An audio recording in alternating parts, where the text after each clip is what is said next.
Well, good morning again, Colonies family. Over the last week, our local school systems finished up the year, which likely comes as a relief to you if you are a teacher or have children in the schools. The adjustment to online school was not easy for anyone. And perhaps you have seen and can relate to the picture of one set of parents with the message on the side of their vehicle, "You lied. My kids are not a joy to have in class." Well, I, for one, thank you, teachers, for your investment in our children and to our families with graduating seniors. I know that there have likely been moments in the past 18 years when you wondered if your child would live long enough to see this day. Well, they did. And we rejoice with you and continue to pray for their faith and development of you, graduates. One day, seniors, you will have quite the story to tell to your children and grandchildren. Because this is one of those moments in history that will always be remembered. But let me ask you, church, how will you remember these days? Events are always going to be outside of our control. They're bound to happen. But we have a choice in the narrative that we tell ourselves after the event. We can tell ourselves stories of fear, despair, hopelessness, or we can pause and listen to the voice of God at this moment. Last Sunday, Allie and I celebrated our 17th wedding anniversary. That evening, she pulled out the video from that day to watch with our girls. And I grew very uneasy watching an awkward and insecure version of myself from 17 years ago. Of course, I'm not denying that I'm still awkward and insecure, but I would like to think a little less so. But to be fair to myself, what else could I have been at 22 years old? With so little experience of life, any confidence I had came from ignorance and could be shaken very easily. Did you know that most scholars think the disciples were no older than I was in that wedding video? We imagine them to be mature in age and faith, but that likely wasn't the case.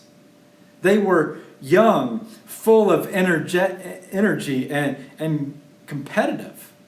Think of James and John asking for seats by Jesus in the kingdom to come, or Peter and John racing to the empty tomb. And they are in the beginning stages of developing their identity and purpose. With that in mind, they endured quite the roller coaster ride the final week of Jesus' life. They entered Jerusalem as royalty.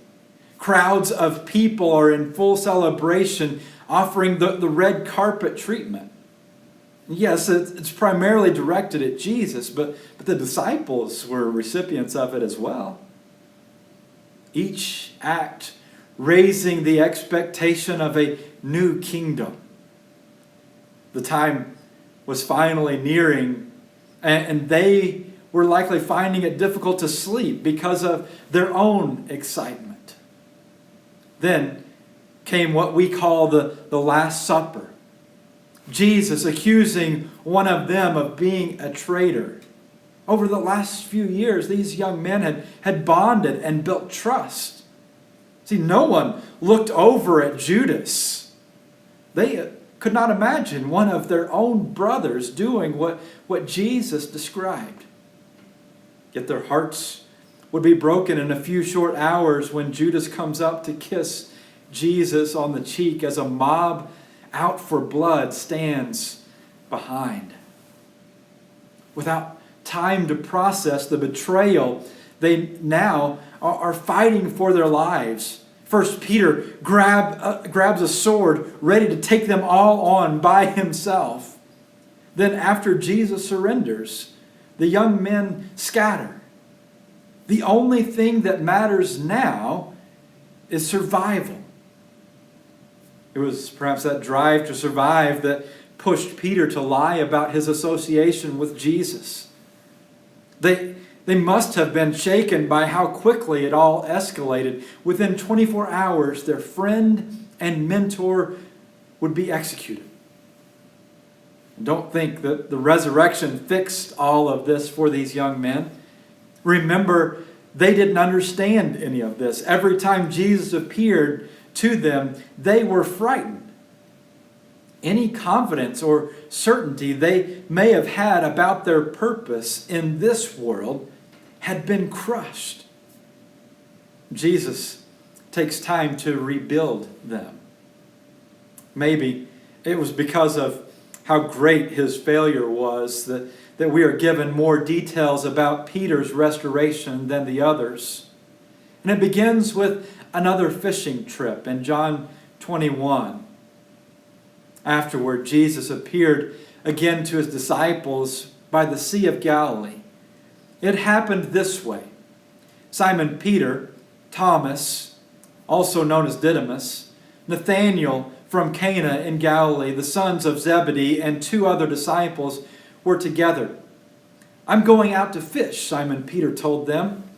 And they said, "We'll go out with you." So they went out and got into the boat, but that night they caught nothing. Early in the morning, Jesus stood on the shore, but the disciples did not realize that it was Jesus. He called out to them, "Friends, haven't you caught any fish?" "No," they answered. Now, about 3 years ago, Peter and Jesus have a similar conversation about not catching any fish. And like last time, Jesus suggests trying the other side of the boat. And when they do, the nets begin to break because of the number of fish. The similarities lead to the conclusion, this is Jesus. Well, cleaning up after breakfast, Jesus turns to Simon Peter, says, "Simon, son of John, do you love me more than these?" "Yes, Lord," he said. "You know that I love you." Jesus said, "Feed my lambs." Just as Peter denied knowing Jesus 3 times, Jesus asked the question, "Do you love me?" 3 times. After each affirmative reply, Jesus gives Peter his purpose. Feed my lambs. Take care of my sheep. Feed my sheep. Peter is given the gift of clarity. He knows what he is to do every single day. Notice that Jesus says, "my lambs" and "my sheep," not just the ones that Peter chooses. This will be his mission until he is old, and he will stretch out his hands and someone else will dress you, Jesus says, and lead you where you do not want to go. Most lessons I have heard or taught from the story stop at this point. Today, I think it is necessary to continue reading verses 20 and 21.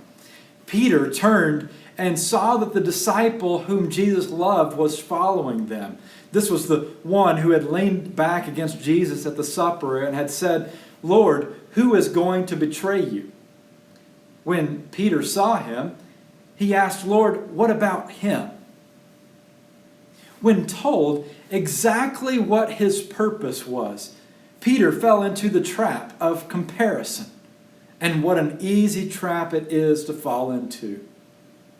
What others are doing or not doing is so easy to notice, and such a distraction from fulfilling our purpose. Jesus answered, "If I want him to remain alive until I return, what is that to you? You must follow me." Jesus very quickly corrects Peter's focus because comparison produces inactivity.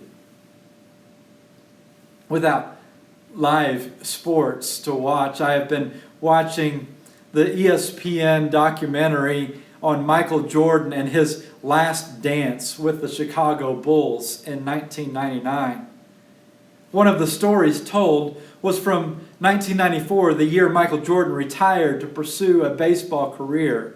And even without Jordan on the team, they made it to the Eastern Conference Finals against the New York Knicks. Down 2-0, the game was tied with 1.8 seconds remaining. Coach Phil Jackson designed a play for Tony Kukoc with Scottie Pippen to inbound the ball. But upset he would not be given the opportunity to take the last shot, Pippen refused to enter the game. As a result, for years, Pippen was saddled with the unfortunate nickname Sitting Bull. When we made the transition to provide resources and content online, I was forced to confront some of my long-standing insecurities. My ego leads me to compare the size of churches and conference speaking opportunities with others that I know. And I made the decision several years ago that it would be safer for me not to use social media or other platforms because I would fall into the trap of comparison. But now, being forced into that, I confessed my anxieties about increasing my involvement online to some friends, and they brought me back to my own calling and purpose. I realized that I had become content to sit on the sidelines because of my ego and insecurities, compounded by this trap of comparison. For years, I had passed up the opportunity of obedience. In my house, there is a lot of what about them going on. As I think back to the times I am waiting on God, even during these times, I'm tempted to look around and say, what about them, God? Why are they getting to do that and I don't? Why are they not doing that and I have to? Every time it is stated, anger and inactivity replace obedience and faithfulness. Jesus told Peter, what does he have to do with you?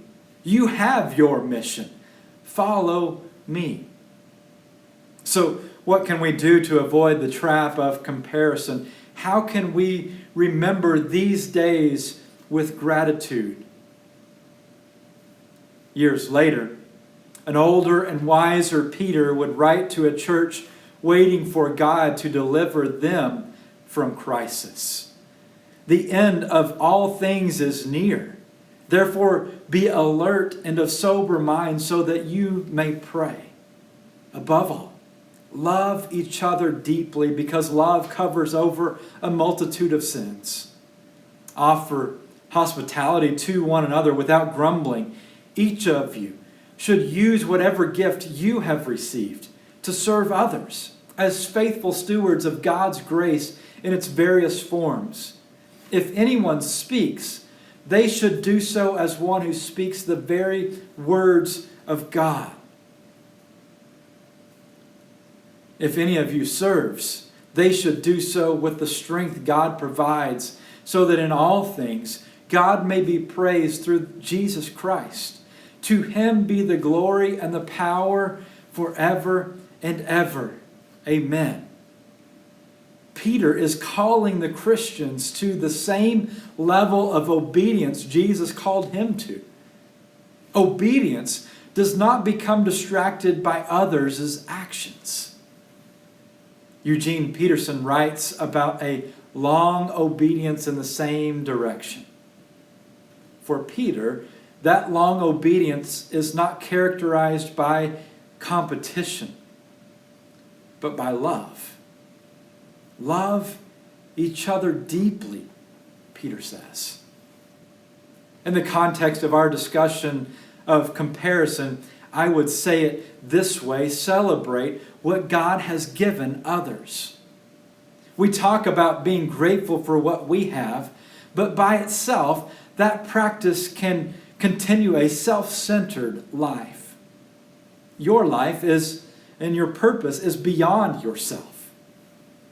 Every good and perfect gift is from above, James writes in chapter 1, verse 17. Even if it is good, if what is good hasn't come to me, I am trying to develop the habit of rejoicing with others.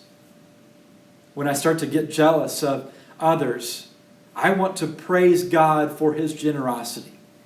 When I am tempted to look over my shoulder and say, "What about them?" I want to help them see God's blessings in their life. This shift helps me to avoid the temptation to compare and become inactive.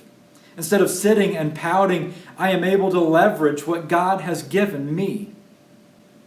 To convince the people of Philadelphia of the advantage of street lighting, Benjamin Franklin decided to show his neighbors by placing one in front of his house. He purchased an attractive lantern, polished the glass, and placed it on an extended pole in front of his house. Every evening he would light the wick and hang out the lantern. Before long, all of his neighbors noticed the light, and even those far up the street noticed the warm glow around his house. The people passing by his house were delighted because it made walking in the dark so much easier. Soon others placed lanterns in front of their homes, and eventually the city recognized the need for having well-lighted streets. Peter said, use the gift that you've been given. What if you chose to live that way?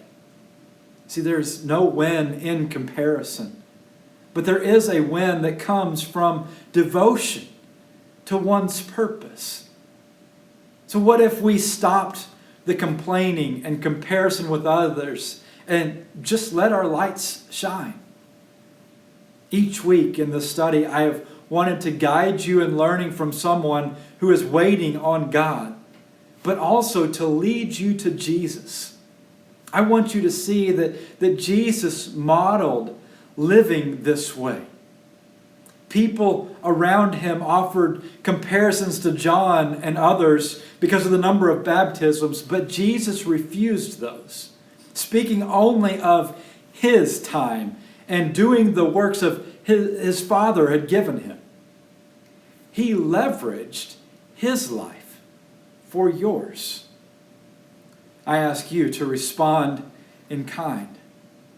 If you would like to talk about what it means to follow Jesus, you can let us know through one of these ways on your screen. And if you're prepared for communion, I encourage you to do that at this time.